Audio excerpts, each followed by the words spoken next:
Merci de nous rejoindre encore une fois dans cette émission Mirador. Nous poursuivons notre tour de chauffe avec vous, Akoumba Diallo. On s'intéresse au Hajj 2022 des nouvelles. Oui, mais avant le Hajj, vous avez compris que l'allumage est difficile chez moi ce matin. Ce n'est pas seulement à cause de cette petite grippe et à cause du petit embouteillage qu'il y en a eu, mais c'est à cause du décès de notre doyen Ba Mamadou Lamine, journaliste au groupe Lolenx La Lance. Ba Mamadou Lamine m'appelait affectueusement sa balle perdue. C'est un Yétéba qui aimait beaucoup me taquiner, mais à travers sa moquerie, son humour, il me faisait comprendre mes limites, mes carences. Donc c'était sa manière de me dire, tu équivaut à mon enfant, donc je suis obligé de t'imposer les difficultés et la souffrance que j'impose à mes enfants. Et il m'appelait affectueusement sa balle perdue, c'est-à-dire son enfant de l'autre côté. Il est parti hier. Oui, je sais que le monde des médias souffre. C'est un vieux journaliste qui a marqué son territoire et qui a formé beaucoup aux côtés de Diallo Souleymane, le patron du groupe Lolenx La Lance.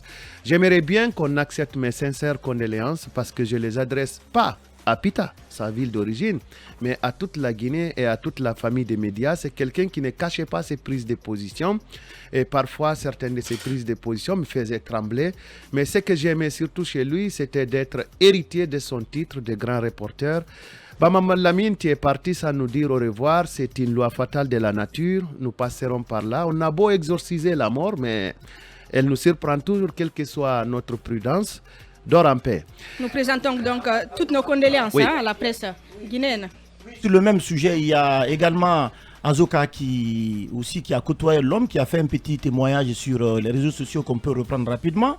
Il dit que ce monsieur a été un grand modèle pour les jeunes stagiaires puis reporters du groupe de presse Lolenx La Lance. C'est aussi un homme humble, taquin comme vient de dire monsieur Akoumba, et d'une gentillesse extraordinaire. Il appelait Azoka, il s'appelait régulièrement ces derniers temps alors qu'il séjournait au Canada. Et puis pour terminer, il dit ceci. Il dit, toujours à l'occasion des 20 ans donc, de Lynx, il a pris sa plume, une plume à la fois alerte et acerbe pour dire que cette libération est très partielle et fragile. Elle doit être entretenue et perpétuellement améliorée. On doit permettre à aucun apprenti dictateur de venir nous l'arracher. Paix à son âme. Donc ça c'était par rapport notamment à la liberté de la presse en Guinée. Toutes nos condoléances. Donc, encore une fois, allez-y. C'est un doyen. Vous l'avez connu, certainement. Oui, je l'ai connu d'abord étant étudiant. Parce qu'à l'université déjà, des journaux comme le Lynx, l'Indépendant, on s'en délectait à chaque parution. Et la plume de ce grand monsieur, Ba Mamadou Lamine, elle était l'une des plumes les plus remarquables de toute l'histoire du journal Le Lynx. Parce que le Lynx, c'est un des journaux pionniers de la presse guinéenne. Donc vous avez le Lynx, vous avez l'Indépendant. C'est là que la plupart des journalistes ont fait leurs premières armes avant finalement d'essaimer vers d'autres journaux suite à la libéralisation donc, de la presse écrite. Donc c'est une grande plume qui s'incline ainsi éternellement.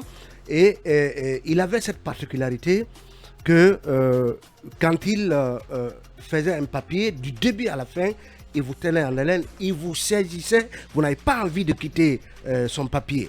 Et contrairement souvent à ce que l'on remarque, il n'était pas ce doyen qui, bon, je n'en veux pas à ceux qui souvent restent dans les rédactions, jusqu'à un âge très avancé, il était toujours en train de bourlinguer à l'intérieur du pays, dans les coins et les recoins du pays, dans les villages les plus reculés, à la recherche d'informations. Parce que par ailleurs, c'était un expert, un consultant en communication. Il a travaillé pour beaucoup de projets, mais aussi défenseur des droits de l'homme. Donc c'est un pionnier de la presse guinéenne qui s'en va ainsi, après beaucoup d'autres. Mais il faut dire que il s'en va après avec le sentiment du devoir accompli, après avoir formé plusieurs journalistes qui font aujourd'hui la fierté de la presse guinéenne. Une grande perte donc, hein, Kaby, pour la presse guinéenne. Bonjour. Bonjour, absolument. Moi, je l'ai connu il y a une année derrière, parce que j'avais constitué un panel dans le cadre de l'écriture de mon Master 2 sur les médias. Donc, l'histoire de la presse écrite en Guinée. Et M. Suleiman, le patron de Lynx, m'avait alors conseillé de parler avec lui, parce qu'un jour, j'avais un rendez-vous téléphonique avec Suleiman. Il était malade. Il m'a dit, écoute, je te passe un autre qui connaît mieux l'histoire de la presse écrite que moi. Ce jour, on a eu 2 heures d'échange. Et comme Talibé l'a dit, il est très prolixe. Quand vous l'écoutez, vous avez l'impression qu'il n'utilise pas 2 fois le même terme, tellement qu'il est assez dense. Et moi, ça m'a marqué. Et la façon de rendre un peu les questions, de répondre aux questions, c'est vraiment un fantasme de l'écouter. Et c'est vraiment difficile de connaître aujourd'hui qu'il est décédé. Nous prions Dieu qu'il ait son âme. Et on est, comme Akumba l'a dit, on est tous tenu à un moment ou un autre de passer l'arme à gauche, que Dieu accepte l'âme de monsieur, du grand journaliste et du grand connaisseur qu'on a perdu. Ouais. Paix à son âme. Donc, on revient à combat sur le Hajj 2022. Vous nous apprenez qu'il y a des frustrations sur le chemin du retour. Oui, nous avons appris à travers des sources présentes sur les liens que l'organisation du processus de retour des pèlerins pourrait créer des petits ennuis. Il se pourrait, d'après nos sources, que les premiers convois qui sont allés soient les derniers à revenir. Et cela poserait 2 petits problèmes. C'est que les derniers convois qui sont allés, les candidats ont besoin de faire quelques activités complémentaires et peut-être même faire des petits achats. Et que les premiers convois qui sont allés ont eu suffisamment de temps pour se familiariser avec la ville. Ils ont dû certainement s'approvisionner.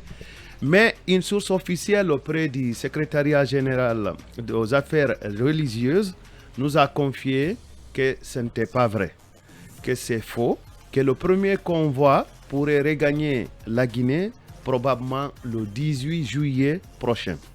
Et que il se pourrait qu'il y ait des substitutions de places, ce qui est habituel. C'est-à-dire que les pèlerins qu'on aurait constaté qu'ils affichent une maladie grave ou une fatigue terrible ou un âge avancé, ou les officiels, on pourrait peut-être leur permettre de prendre les premières places dans les premiers convois, mais que cela ne pourrait pas être d'un très grand impact sur le processus de retour. Donc, pour ceux qui s'en inquiètent, une source bien autorisée de ce département nous a indiqué que ce n'était pas possible de changer le processus de retour et que chaque pèlerin a un visa valable pour, valable pour des jours situés entre 29 et 32. Donc, obligatoirement, il faut que le retour soit effectif sur ce délai de visa-là. Donc, nous avons aussi discuté avec cette source sur les conditions de décès de la vieille Bentou Camara, celle qui est décédée à Médine et qui a été enterrée à Médine. Nous avons compris, d'après cette source officielle, qui ne rejette pas le prétexte comme quoi elle avait fait, mais qui dit que c'était une malade qui souffrait d'une insuffisance rénale au niveau 3 qui était arrivée et que dès au départ de Conakry, ils avaient compris que la vieille ne pouvait pas tenir le Hajj, que Dieu est l'âme de cette vieille-là et que voilà, ils l'ont enterrée. Et cette source officielle m'a confirmé que présentement, tous les pèlerins guinéens répondent présents à la Mecque. Et ils sont même, au moment où je vous parle, certains sont en train de rallier Mina pour procéder au rituel de Arafat. Et que les 2 barils qui avaient été annoncés comme étant perdus ou disparus à Médine. Oui, je suis sérieux. Ce sont des barils. Je peux te donner les noms. Les 2 barils qui avaient été annoncés comme perdus ou disparus à Médine ont dû certainement être retrouvés et que c'est fréquent à la Mecque que des gens excusez-moi du mot, je le mets entre guillemets, s'égarent pour quelques heures ou pour quelques jours de leur groupe initial, de leur cohorte. Et puis pour ce qui concerne les faux visas, puisque j'ai maintenant honte d'annoncer Imam Alassane Kamara, parce qu'on a toujours dit qu'on allait l'appeler ici, parce qu'il fait partie de ceux des 7 qui ont été expulsés pour des faux visas. Alors cette source officielle me dit qu'il s'agit premièrement des visas perdus. C'est-à-dire il y a eu 3 cas de gens qui avaient perdu leur visa. Vous savez que ce sont des visas volants qui ont été délivrés à des personnalités qui ne connaissent pas tellement le processus du voyage, qui viennent du village comme à Merlet, et qu'il arrive que ce papier-là tombe et que ces 3-là n'avaient pas de visa. Pour les autres, il avait pu retrouver à partir des passeports, c'est-à-dire notre source avait pu retrouver à partir des passeports les visas à partir de Conakry. C'est-à-dire quand cette source a envoyé les passeports à Conakry, les copies des passeports, les visas ont été retrouvés et l'immigration a laissé certaines entrées. Mais la source note quand même 5 cas compliqués qui ont dû avoir une situation extrêmement difficile. Apparemment, tout est compliqué dans ce âge 2022. Hein? Oui, parce que c'est des gens qui ont été embarqués. Ici, les 3 autres, nous parlions de perte de visa. Les 5 là, c'est des gens qui ont été embarqués sans visa. Wow. Et la source se demande de quelle manière a-t-on pu mettre ces personnes-là dans l'avion alors que ces personnes-là n'avaient effectué ni une formalité pour l'obtention du visa, encore moins pour l'ensemble des formalités du pèlerinage, et que pour ces 5 personnes-là, la source dit qu'elle n'a pu absolument rien faire.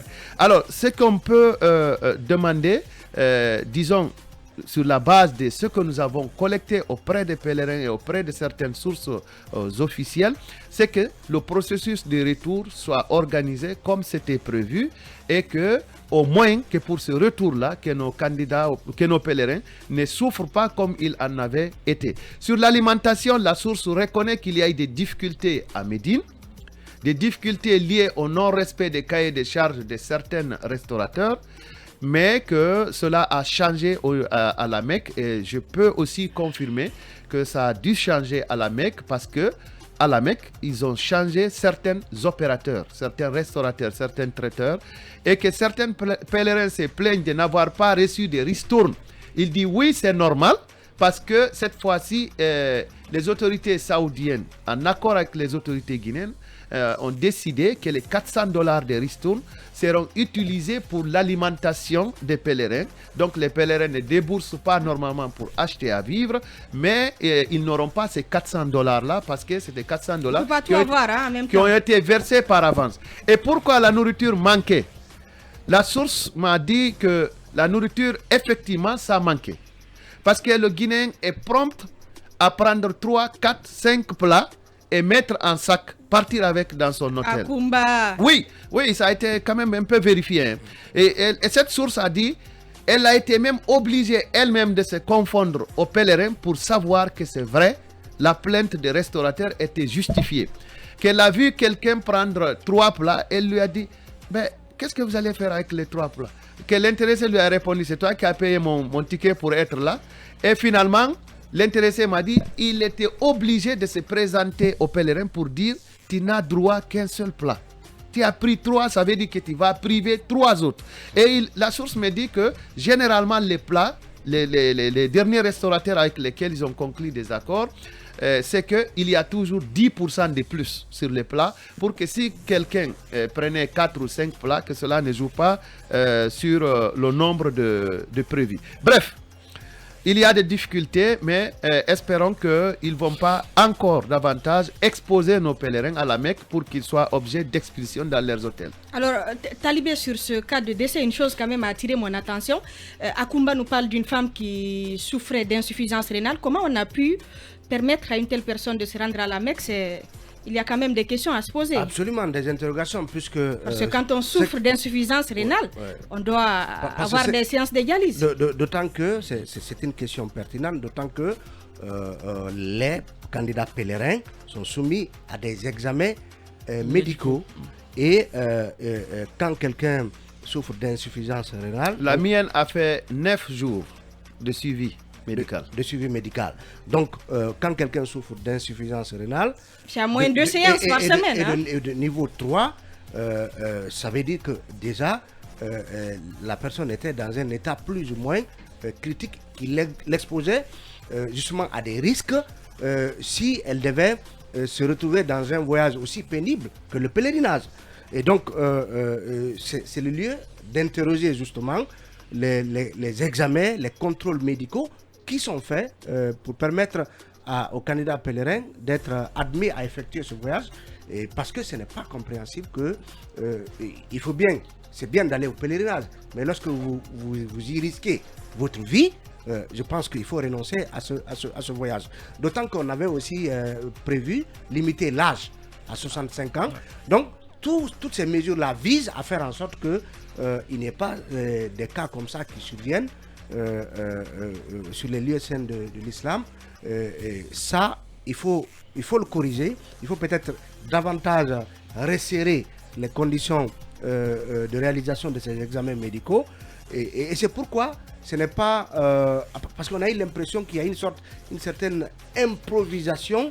On a l'impression que le secrétaire général aux affaires religieuses s'y est mis un peu tard par rapport à l'organisation du Hajj. D'où tous les branle-bas qu'on a vus par rapport à des gens qui devaient voyager et qui sont recalés pour quelques jours encore au profit en tout cas selon ce qu'on apprend de certains hauts cadres ou en tout cas de certains officiers des forces de défense et de sécurité. Donc tout cela doit être revu et malheureusement en Guinée, on est dans une sorte de perpétuel recommencement. On ne tire pas les leçons. En ce qui concerne le pèlerinage.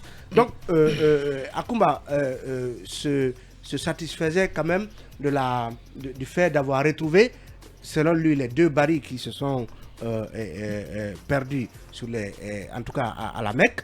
Est-ce que parce qu'on sait que c'est pratiquement à cette période-là, à la veille de la Tabaski, que les mouvements vont être plus importants pendant ce pèlerinage. Est-ce que on a nos guides qui sont restés à Conakry. Justement, plusieurs guides sont restés à Conakry, n'ont pas pu y aller. Donc ça veut dire que le nombre de un guide pour 50 pèlerins initialement annoncé ne sera pas atteint. Le nombre nécessaire de guides pour la totalité des pèlerins présents là-bas, ça veut dire qu'on pourrait s'attendre à ce qu'on nous annonce d'autres disparitions entre griffes en attendant. Et parce que quand vous vous perdez comme cela, ça veut dire qu'il y a des étapes du pèlerinage que vous risquez de manquer, il y a des rituels que vous risquez de ne pas faire parce que justement perdu dans cette foule de plus de 2 millions de pèlerins.